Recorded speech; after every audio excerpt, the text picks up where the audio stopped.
Good morning, YouTube. We got another exciting day here. Got a bunch of packages this morning. Open it up. Today we're going to be installing the bed rack, Overland bed rack on here. We got some other goodies that we're going to be putting on the Lucifer. Can't wait to go ahead and get this done, get it out there, and show you guys what she's all about now. Let's get started.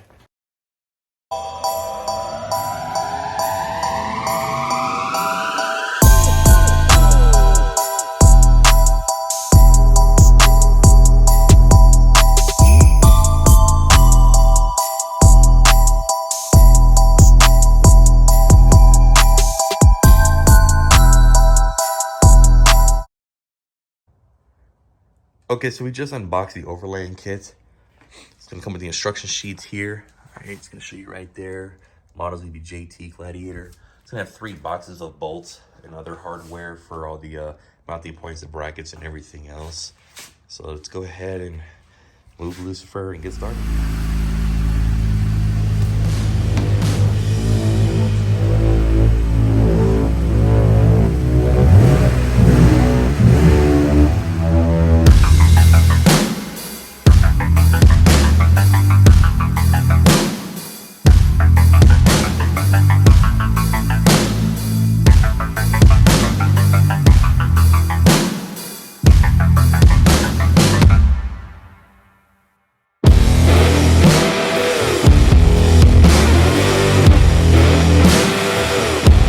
Alrighty, so the install is now done.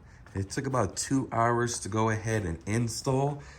There was extra clamps that they sent us. They were kind of wondering, like, what do we use this for? But it's gonna be for the Gladiator that has the bed rack trails from the manufacturer in them. So basically, if you had the additional sports racks or whatever they call it would go inside of there, this one does not have it. So that way we just use the G-clamp brackets to make it a little bit easier for us.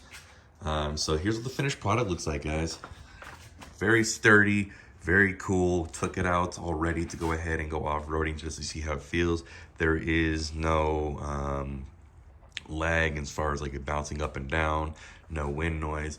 It is still low enough here to, as soon as we again open up the soft top will land up here, still give us plenty of room. Once we put the iCamper on there or any other overlanding tents, we haven't decided which one yet, but we'll go ahead and rest up here. Got these locked so we know we can take those bad boys. These are adjustable up here. So basically, if you want to go ahead and slide it left and right to put a box or TV or you're hauling something in there, it'll still have enough room. You just move them all the way over to the sides to put even like an ATV or a quad or a dirt bike in here. I was gonna mount the high jack on the right side. However, the last thing I wanted is, for whatever reason, if it were to fall off when off-roading, for it to go ahead and scratch up the entire back panel on the left. I did not want that at all. So I mounted up in here. Gives us a little bit more privacy for the back window anyway, so that's pretty cool. The brackets that I got here are from Rugged Ridge. Okay, they were supposed to go ahead, it's hard to see now, they were supposed to go ahead and screw inside of the back of the bed here, but the screws that they provided us were too thick, so it wouldn't fit inside here. And going to Home Depot or Lowe's to get bigger screws or smaller screws per se would actually mess it up, because then the smaller screws wouldn't fit inside the bracket there. So yeah, we just went ahead and decided to mount it up there and use what this thing here is made for. So on the sides of it, we're probably gonna put, you know, our shuffle boards or even more tanks, more cans, more water and gas. You can never have too much gas. But that's the finished product again. Alrighty, as always, guys, thank you much for watching. We'll see you next time on a Jeep Come True. Thank you.